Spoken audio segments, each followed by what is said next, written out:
الینا لا ترجعون، کیا تم یہ گمان کرتے ہو کہ تم ہماری طرف لوٹ کر نہیں آؤ گے؟ دوستو بزرگوں، ہمیں اللہ کی طرف لوٹ کر جانا ہے، ہمیں ایک ایک چیز کا حساب دینا ہے۔ ہم زندگی کے اندر جو بھی کچھ کریں گے، تنہائی میں کر لے یا کھلے عام کر لے یا لک کے کر لے یا چھپ کے کر لے، ان سب کا حساب و کتاب اللہ کے سامنے دینا ہوگا۔ وَمَن يَعْمَلْ مِثْقَالَ ذَرَّةٍ خَيْرًا يَرَهُ وَمَن يَعْمَلْ مِثْقَالَ ذَرَّةٍ شَرًّا يَرَهُ۔ ذرے ذرے کا خیر کا حساب ہوگا، ذرے ذرے کا شر کا حساب ہوگا۔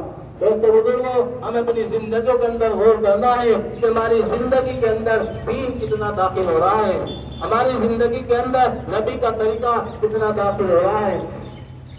ان قربانیوں کا مقصد صرف یہی ہے کہ ہم دیندار بن جائیں۔ قربانیوں کا مقصد یہی ہے کہ ہم دیندار بن جائیں، کیونکہ اللہ رب العزت نے فرمایا لَن يَنَالَ اللَّهَ لُحُومُهَا وَلَا دِمَاؤُهَا وَلَٰكِن يَنَالُهُ التَّقْوَىٰ مِنكُمْ، کہ میرے پاس نہ تمہارا خون پہنچتا ہے نہ تمہارا گوشت پہنچتا ہے، میرے پاس تو تمہارا تقویٰ پہنچتا ہے۔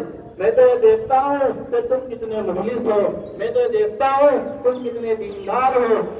دوستو بزرگوں، اللہ رب العزت کے پاس ہمارا تقویٰ پہنچتا ہے۔ یا ایھا الذین آمنوا اتقوا اللہ وکونوا مع الصادقین، اللہ رب العزت فرماتے ہیں کہ تم سچوں کے ساتھ رہو، تم متقیوں کے ساتھ رہو۔ یعنی دوستو بزرگوں، ہم دینداروں کے ساتھ رہنے کا حکم ہے۔ جب ہم دینداروں کی صحبت میں بیٹھیں گے، اللہ والوں کی صحبت میں بیٹھیں گے، تو ہمیں وہاں سے اچھی تعلیم ملے گی، اچھی شکشا ملے گی۔ اور جب ہم برے لوگوں کی صحبت میں بیٹھیں گے تو ہمیں وہاں سے برائی ہمارے پلے پڑے گی۔ اس کی مثال ایسی ہے کہ اگر کوئی عطر والے کی دکان پر جاتا ہے تو وہاں سے تھوڑی بہت خوشبو لے کر آتا ہے، اور اگر کوئی کسی لوہار کی دکان پر جاتا ہے تو دوستو بزرگوں تو تھوڑا داغ دھبا اس کے پلے پر بھی لگ جاتا ہے۔ یہ پاس بیٹھنے کی علامت ہے۔ ہم اگر کسی اچھے آدمی کے پاس بیٹھیں گے تو اچھائی پلے پڑے گی، اور اگر کسی برے آدمی کے پاس بیٹھیں گے برائی پلے پڑے گی۔ دوستو بزرگوں، اسی لیے فارسی کے اندر صحبت صالح ترا صالح کنت، صحبت طالح ترا طالح کنت، یعنی اچھی صحبت اختیار کرو گے تو اچھی شکشا اچھی تعلیم پاؤ گے، اور بری صحبت اختیار کرو گے تو برائی تمہارے پلے پڑے گی۔ دوستو بزرگوں، ہمارا اٹھنا اور بیٹھنا، علماء سے محبت کرنا، علماء کے پاس بیٹھنا ہو۔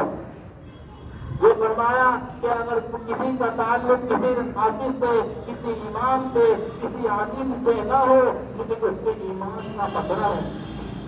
دوستو بزرگوں، یہ ایمان کی میں نے فرمایا ہے، لیکن اس ایمان کا خطرہ بتایا گیا ہے۔ لیکن اگر کسی دیندار سے دنیا دار کا ایمان لانے کا تعلق نہیں ہے، لیکن اس کا ایمان کے خطرے کا رہنا ہے۔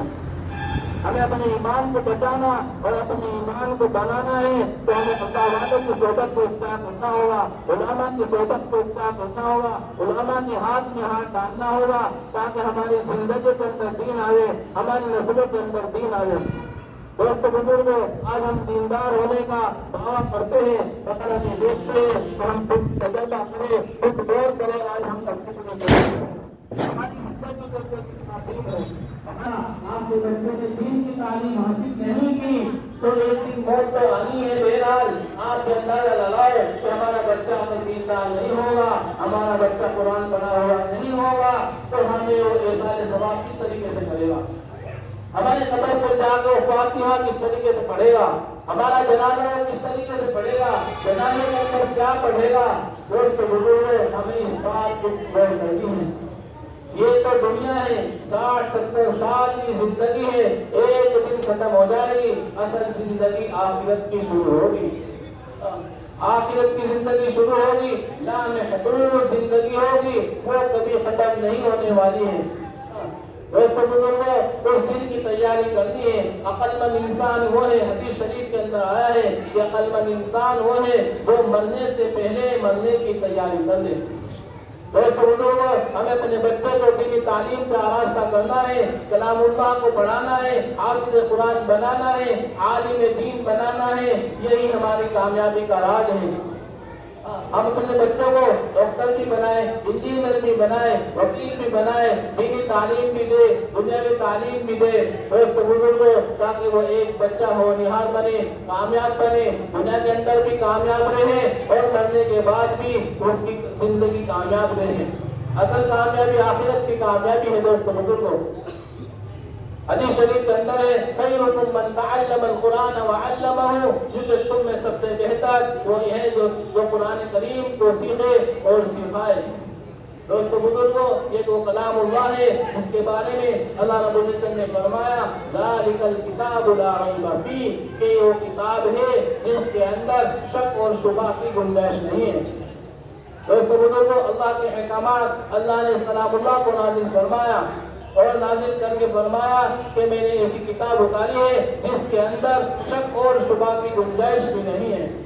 دوستو بزرگوں، جس کا بچہ حافظ قرآن بنتا ہے، بتایا کہ اس کے والدین کو ایک تاج پہنایا جائے گا، ایک سونے کا تاج پہنایا جائے گا، اور سونے کے تاج کی روشنی اتنی چمکدار ہوگی جن کے سورج کی روشنی اس کے سامنے پھیکی پڑ جائے گی۔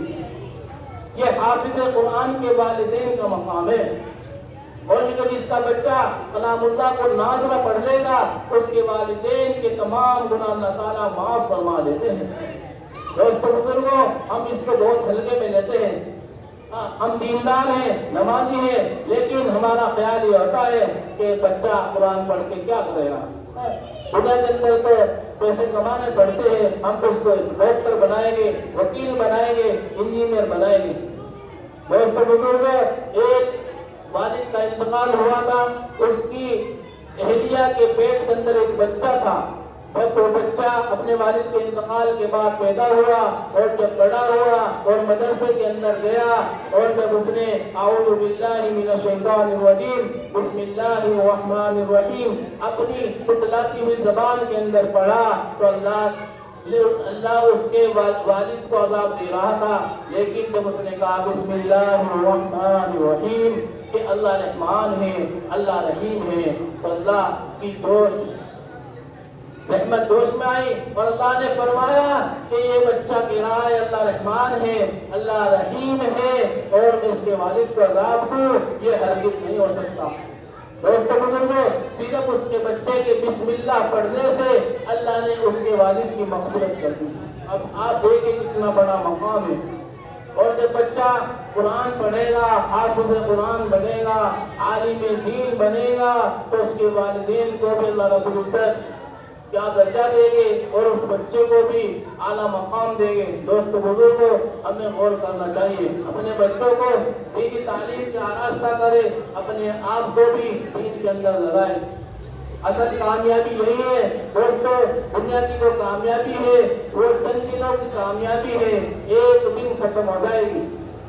ہم غور کریں کہ ہمارے بڑے کہاں ہیں، ہمارے باپ دادا پردادا ان سے بڑے کہاں ہیں، وہ کیا کرنے آئے تھے دنیا کے اندر۔ ہمیں غور کرنا ہے، ہمیں غور کرنا ہے کہ وہ دنیا کے اندر کیوں آئے تھے اور کیا کرنے آئے تھے اور کیا لے کر گئے ہیں۔